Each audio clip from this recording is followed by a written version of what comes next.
Hi, leadership matters. Matters a lot. And it can be really hard. Sometimes we make it a lot harder than it needs to be.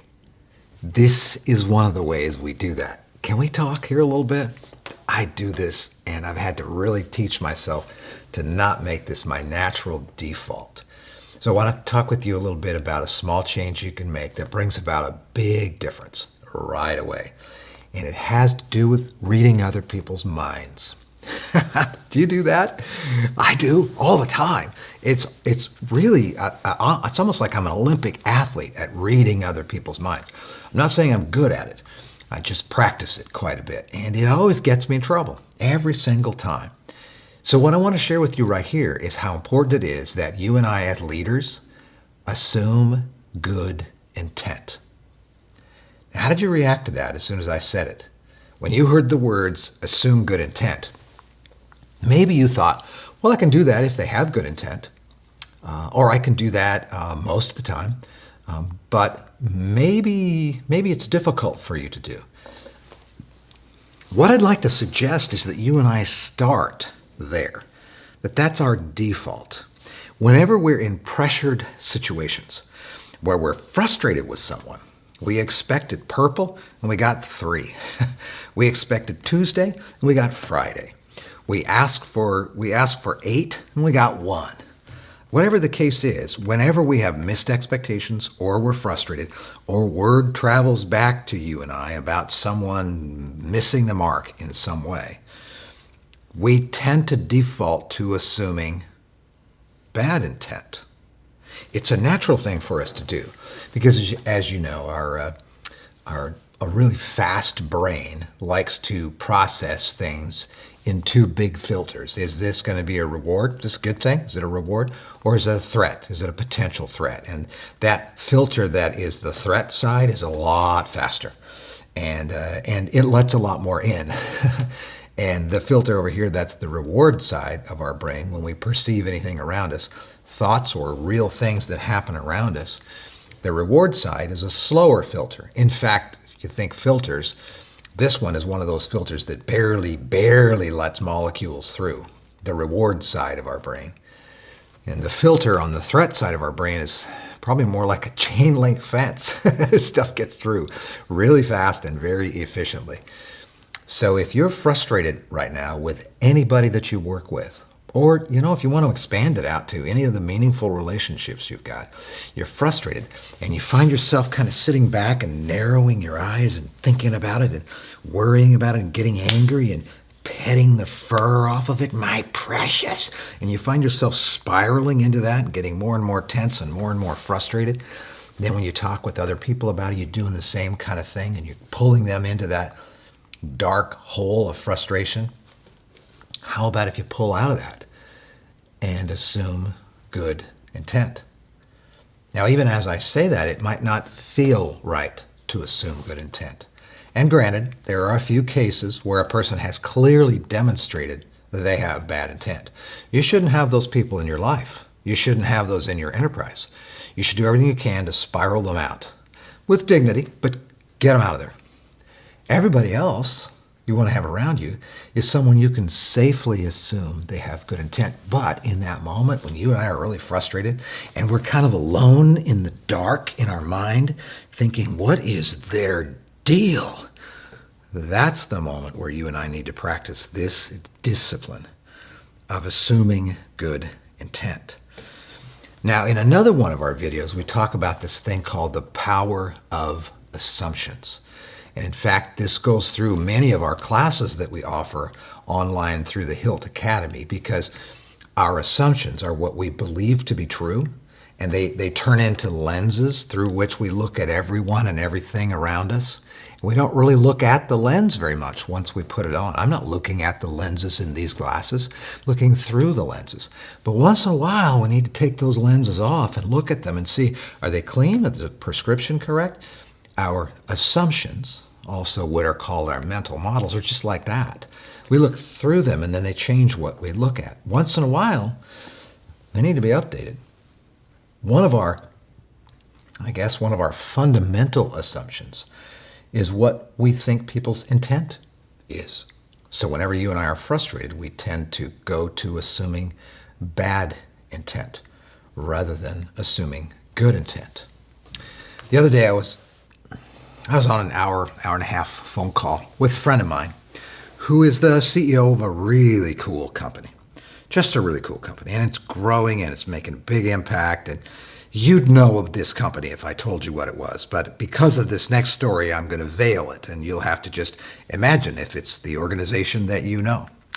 The CEO was pretty excited over the last few months because he was able to recruit and hire a highly skilled, very intelligent, very capable, wonderfully warm and funny guy to become his new executive vice president of this company, replacing someone who had retired. And they went through all the process and all the hiring, and I was involved in giving some advice around that. Is a great hire. This guy is perfect for this organization. Perfect at the time of life when he is in his career, and perfect for the trajectory of the organization, and a match like hand in a glove for the CEO with whom I was speaking on the phone. And the new guy arrived. Let's call him James, okay? Because that's his name. And James arrives, begins his work, and about three and a half weeks into his new job as the executive vice president, the board of another company reached out to James and said, hey, our CEO unexpectedly resigned. Would you leave the job you're in now and come work with us?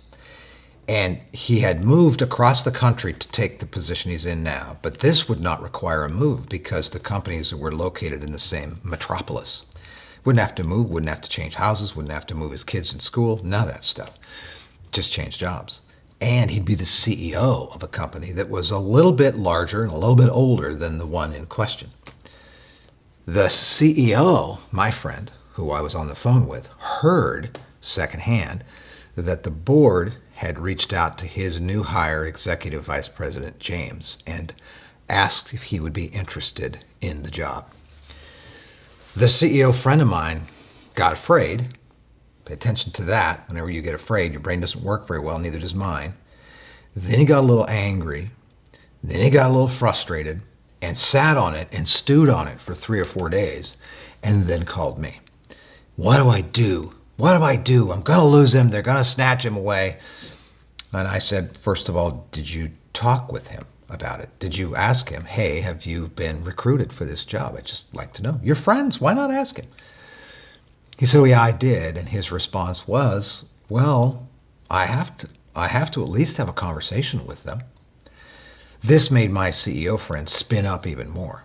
And he began to weave in his mind a robust tale of how James, the new hire, had used this position to just get him across the country and in the area so he was positioned to take a CEO job whenever it would come up instead of being the second in command of the organization. And he started rebuilding in his mind all of the things that James had said or not said that fit that new assumption. I suggested to my friend, the CEO, why don't you assume good intent? Assume wonderful, pure motives and assume good intent. Now what does the narrative sound like in your mind? He had to think about it for a while because he was pretty frustrated and almost angry about it, but he had to think about it for a little while. Just like you and I do. When someone says, well, just assume good intent, it sounds like it's just a silly phrase that bounces off of us, but we actually want to work at doing that. And notice how, if indeed that person with whom you are frustrated and about the situation you are afraid, if there is truly good intent there, how about really thinking through what the narrative is in your head and in their head?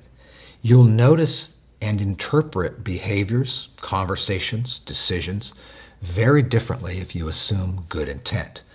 And it's much, much easier to have an interaction with somebody about a theme that you are rightly frustrated if you assume that that person has good intent than if you assume they have malevolent intent in some way. Watch that. Watch that very, very closely. It's difficult to do, but notice when you get frustrated with somebody, to train yourself to go, wait, at the very beginning, I'm going to assume that she or he has good intent. And then imagine what all the same behaviors could mean if that person truly had good intent. It makes all of the difference in the world. And it will cause you, as it does me, to approach that person very differently. Quite a bit more humbly, quite a bit more open, quite a bit more willing to be creative with different approaches if I assume the person has good intent. If it's true the person has bad intent, they will likely have shown that to you over and over and over and over. There will be a consistent record that you won't have to reinterpret and make up a new story about their past. They will have shown it to you already, and they probably just don't belong in your life. Get it? That makes a lot of sense. This is not what I'm talking about. When you and I assume good intent, it makes all the difference in the world. And then, when we do that, we're free from this really interesting thing called confirmation bias. You know what that is? If you think something is true, your mind will lock on all of the signals that reinforce what you think is true. And only those signals. It'll downplay or completely ignore or not even see the signals that don't fit that narrative. That's called confirmation bias. Avoid confirmation bias. Start with an assumption that there's good intent, and then see where that takes you. Wow, it takes a whole lot of pressure off.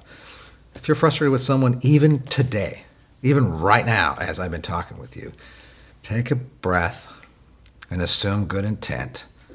Think about what does his or her behavior potentially mean if it was actually just motivated by good intent. Maybe it was just poorly done. Maybe they don't have a skill set, Maybe their plans have changed. I don't know, whatever. But have some fun with that because it makes a massive difference. I tell you, it's made a big difference for me. It's saved me from lots and lots of sleepless nights, lots of plans, lots of resharpening of pencils, and lots of gossip. It's saved me from all that stuff when I assume good intent. You know what? You're doing a great job, and I hope that this is helpful to you. My intent has been for you to take this small idea, which can result in a big difference right away, and apply it. If this is helpful, you know how it goes. Hit that like button. If you want some more of this, hit the subscribe button. And if you want to know when new stuff comes out, hit that bell. Keep up the good work.